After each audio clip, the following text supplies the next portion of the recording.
Jurassic Park by Michael Crichton. Introduction. The InGen Incident.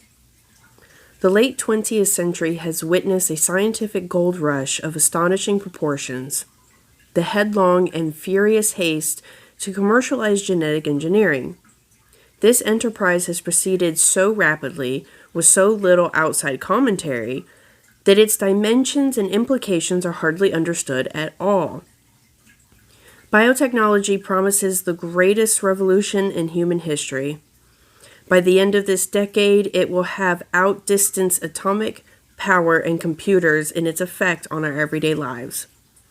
In the words of one observer, biotechnology is going to transform every aspect of human life: our medical care, our food, our health, our entertainment, our very bodies. Nothing will ever be the same again. It's literally going to change the face of the planet.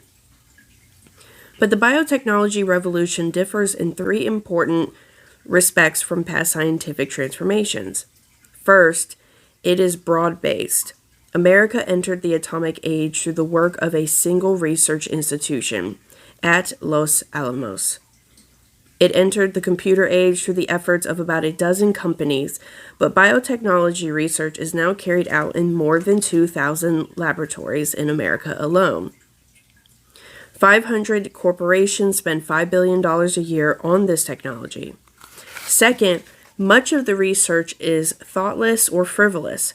Efforts to engineer paler trout for better visibility in the stream, square trees for easier lumbering, and injectable scent cells so you'll always smell of your favorite perfume may seem like a joke, but they are not.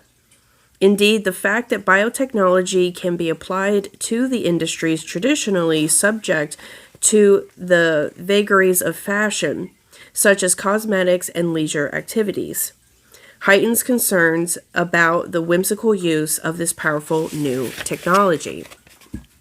Third, the work is uncontrolled. No one supervises it, no federal laws regulate it, there is no coherent government policy in America or anywhere else in the world. And because the products of biotechnology range from drugs to farm crops to artificial snow, an intelligent policy is difficult. But most disturbing is the fact that no watchdogs are found among scientists themselves. It is remarkable that nearly every scientist in genetics research is also engaged in the commerce of biotechnology. There are no detached observers. Everybody has a stake. The commercialization of molecular biology is the most stunning ethical event in the history of science, and it has happened with astonishing speed. For 400 years since Galileo, science has always proceeded as a free and open inquiry into the workings of nature. Scientists have always ignored national boundaries, holding themselves above the transitory concerns of politics and even wars. Scientists have always rebelled against secrecy in research and have even frowned on the idea of patenting their discoveries, seeing themselves as working to the benefit of all mankind. And for many generations, the discoveries of scientists did indeed have a peculiarly selfless quality. When in 1953, two young researchers in England, James Watson and Francis Crick, deciphered the structure of DNA, their work was hailed as a triumph of the human spirit, of the centuries-old quest to understand the universe in a scientific way. It was confidently expected that their discovery would be selflessly extended to the greater benefit of mankind. Yet that did not happen.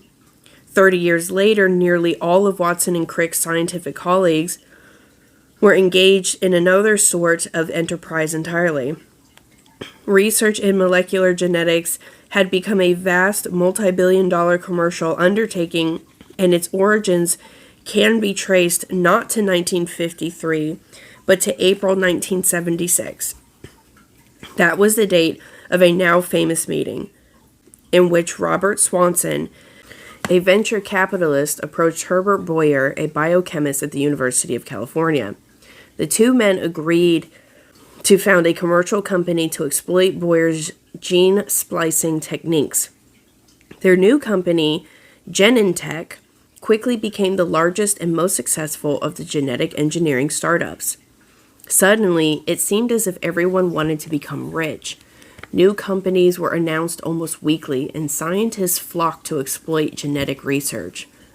By 1986, at least 362 scientists, including 64 in the National Academy, sat on the advisory boards of biotech firms. The number of those who held equity positions or consultancies was several times greater. It is necessary to emphasize how significant this shift in attitude actually was. In the past, pure scientists took a snobbish view of business. They saw the pursuit of money as intellectually uninteresting, suited only to shopkeepers.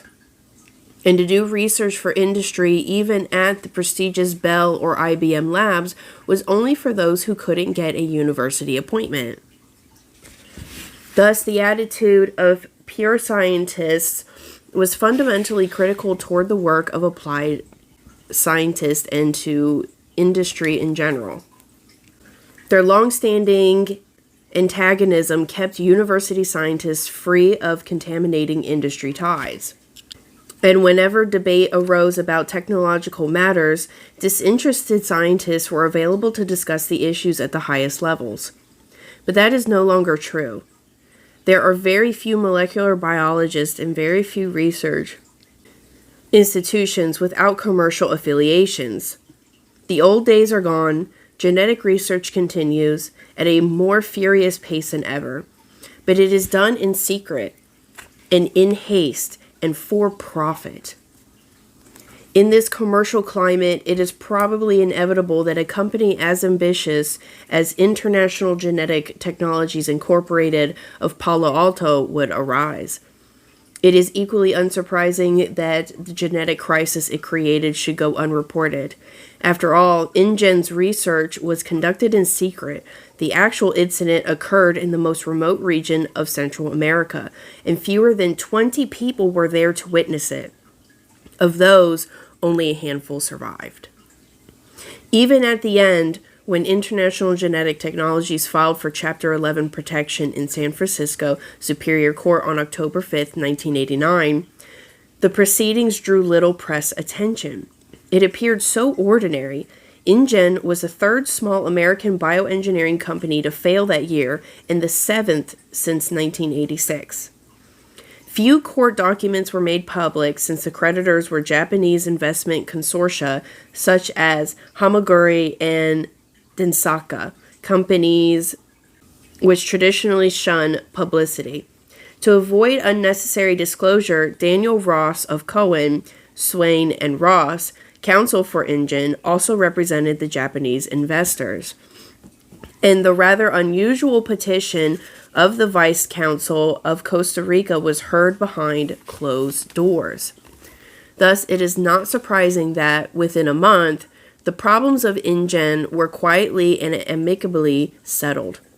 Parties to that settlement, including the Distinguished Scientific Board of Advisors, signed a non-disclosure agreement, and none will speak about what happened. But many of the principal figures in the InGen incident are not signatories and were willing to discuss the remarkable events leading up to those final 2 days in August 1989 on a remote island off the west coast of Costa Rica.